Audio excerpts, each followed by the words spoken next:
গেলে তো মানুষে কয়, আরে আমাদের এলাকা থেকে বুঝি একটা সোনার ছেলে চলে গেছে, আরে এরকম ফোলা আর এলাকা হবে না। কথা ঠিক না বাঠে? সেজন্য কবি বলেন, যেদিন তুমি একা হেসেছিলে ভবে, কেঁদেছিলে তুমি একা হেসেছিলে সবে, এমন জীবন তুমি করিবে গঠন, মরিতে হাসিবে তুমি কাঁদিবে ভুবন। ও যুবক, ও যুবক, নেতাগিরি কর, দল কর, তোরে কেউ বাধা দিবে না। তবে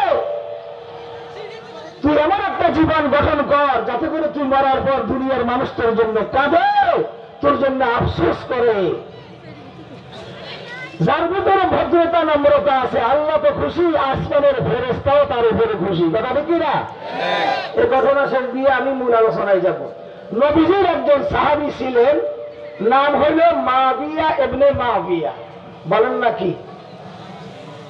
কথা বল না। মাবিয়া ইবনে,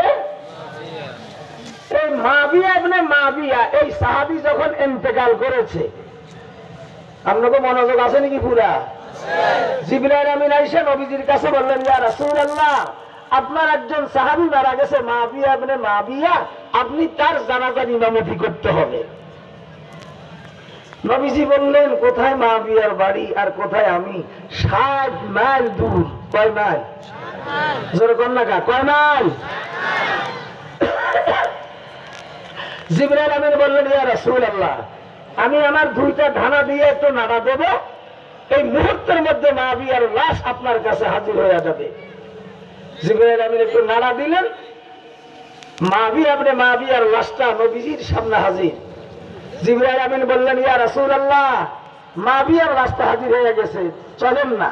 তো নবীজি বের হলেন, ওই লাশের দিকে যাবে, ইমামতি করবে। নবীজি বাইরে হয়ে দেখে পুরা দুনিয়ার সূর্যের আলো অন্ধকার হয়ে গেছে।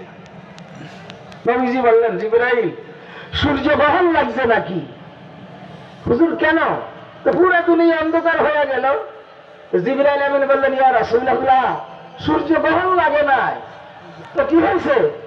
আপনার প্রিয় সাহাবী মাবিয়া ইবনে মাবিয়ার ইন্তেকালের কথা শুইনা ওই আকাশ থেকে, আসমান থেকে অসংখ্য অগণিত ফেরেশতারা তার জানাজায় অংশগ্রহণ করতে এসেছে। ওই ফেরেশতাদের আড়ালে, ফেরেশতাদের আড়ালে সূর্যের আলো অন্ধকার হয়ে গেছে। আর আস্তে কন্যা সুবহানাল্লাহ, সুবহানাল্লাহ। নবীজি বললেন, জিবরাইল বলো, আমার মাবিয়ার গুণ কি? গুণটা শুনবেননি? এই যুবকেরা, এই যুবকেরা, আমি যুবকদেরকে আমার অন্তঃস্থল থেকে আমি ধন্যবাদ, মোবারকবাদ জানাই এবং ভালোবাসা জ্ঞাপন করছি তাদের প্রতি। একটু খেয়াল করেন যুবকেরা। মুরব্বী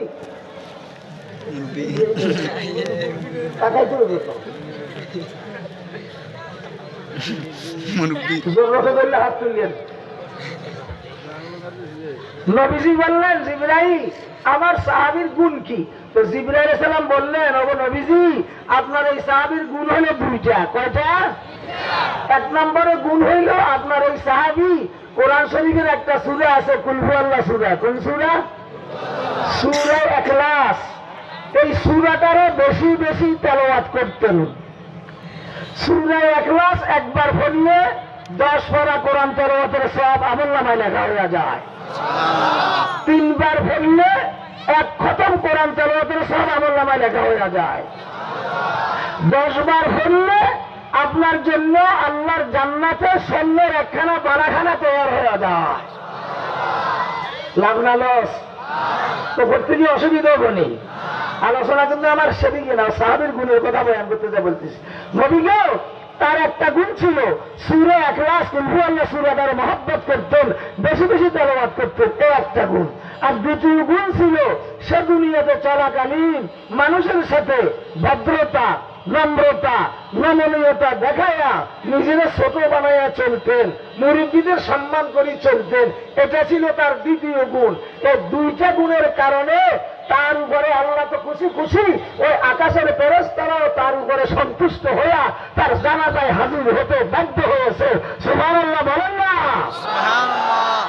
যুবক, এখান থেকে সবক নাও, নমনীয়তার গুণ, ভদ্রতা অর্জন করা, নিজের ছোট বানায় চলা, এটার উপরে আল্লাহ খুশি।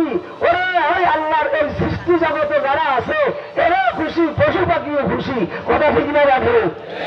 তাহলে আর অহংকার আর বরাত্মভাব দেখায়, আমলি করি, বিএনপি করি, ওই দল করি, সেই দল করি, নেতাগিরির ভাব লইয়া রাস্তায় উঠা 5টারও 10টারও ভিতরে রাখা সামনে বুক ফুলে ফুলে চলবে, তোমার দাম বাড়বে না কমবে। কথা ঠিক না রাখে?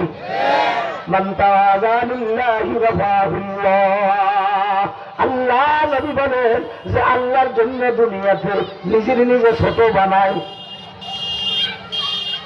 কথা বুঝুন তো, যে আল্লাহর জন্য দুনিয়াতে নিজের নিজে ছোট বানায় চলে। অর্থের বাহাদুরি দেখায় না, ক্ষমতার বাহাদুরি দেখায় না, শরীরের বাহাদুরি দেখ। কিছু ভ্রান্ত আছে, শরীর যদি মোটা তোলা থাকলে এটা আবার শরীরের গৌরব দেখায়। ঠিক না ঠিক? হারাম হারাম হারাম। আল্লাহর জমিনে অহমিকা দেখায়া, দাম্ভিকতা দেখায়া, নেতাগিরি আর জমিদারির বাদ দেখায়া চলা, এটা পুরা পুরি হারাম হারাম। বরাত্ম তোর নয়, বরাত্ম একমাত্র তার জন্য। কথা কম বড় কে এরে, তোর কিছু আসেনি? কথা কয় না কা? আল্লাহ নবী বলেন আল্লাহর জন্য যদি আল্লাহর জমিনে ছোট হয়ে ভদ্রতা নম্রতা দেখে চলো, তো আল্লাহ পাক তোমারে দুনিয়াতেও সম্মানিত বানাইবে, পরে জগতে আল্লাহ তোমারে সম্মানিত বানাইয়া